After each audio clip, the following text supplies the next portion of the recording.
Welcome back, everybody. It's Talking Sports. Kip and the Legend on 4th of July weekend. Hope you're having a fantastic one. We're brought to you by the Birmingham Greyhound Racing Track, Birmingham Racecourse. Outstanding weekend so far, Legend, and it continues today. Yeah, the Birmingham Racecourse is popping, ladies and gentlemen. Horses, dogs, baseball, basketball, football. It's all going down out there, Kip. If you ain't been and you in the Birmingham area, surrounding areas, get on out to the course. You might be able to hang out with a couple legends. That's right. Gates are open right now.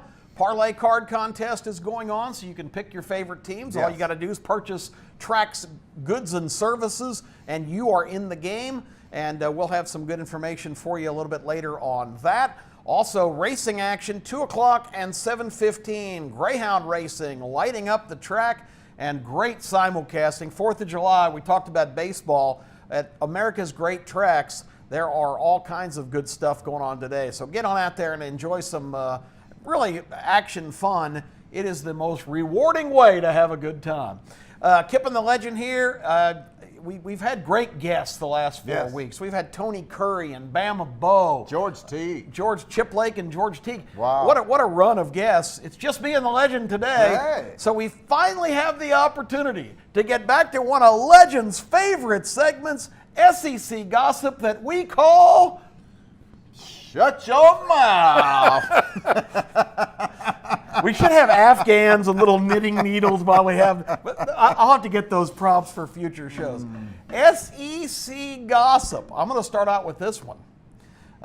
There is one just top-ranked quarterback that's still not committed in the country. He's out of Longview, Texas. His name is Haynes King. Okay. He has not signed with anybody, but this week he came out and said, "Here's my short list.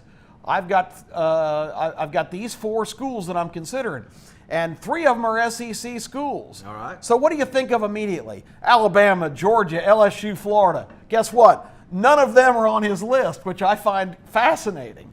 Here is his finalists, Legend. He's got it down to Tennessee. He's got it down to Texas A&M, which is the closest, of course. He's got Duke on his final 4, which is unbelievable to me. Wow. And the other one, the Gus Bus. Auburn Tigers.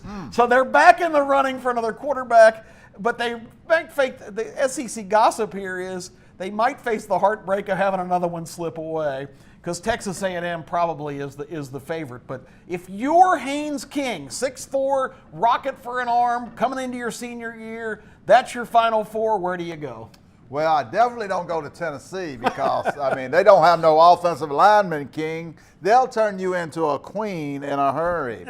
Now, I might consider Auburn just because of the fact that by the end of the year, there'll be a new coach and a new coordinator coming in there.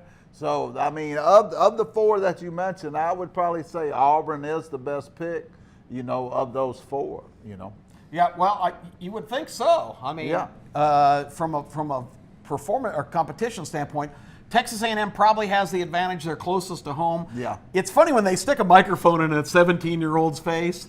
They say, "Well, tell us the differences of your Final Four." And he goes, "Well, Duke's the farthest away, and then Tennessee, and then Auburn's not that bad, and Texas A&M's closest." So that was very revealing. That was his answer to what are the differences. So Haynes King. All right, here's the other gossip going on. Kirby Smart has been speaking out. The Georgia-Florida game in Jacksonville, traditionally I'm not supposed to call it this, the world's largest outdoor event where there's alcoholic beverages consumed. Yeah, thank you. That game's contract in Jacksonville ends 2021. Kirby Smart said he'll move heaven and earth. He does not want that game in Jacksonville anymore, because it's not a neutral field. It's an hour and a half from the Florida campus. He wants a home and home. What are your thoughts? Well, I think you don't mess with perfection, and the cocktail party has always been a part of college football lure, and I think it should stay in place. I was against Alabama and Auburn moving away from Birmingham. course, Legion Field was falling down. I mean, needed to do something out there, but a part of tradition. I love the cocktail party. I think Kirby Smart just needs to stick to coaching and let the ADs handle this part of it. Well, Kirby says it's got to be changed. We'll talk more about this and a couple other topics, so stay with us. Talking Sports rolls on right after this timeout.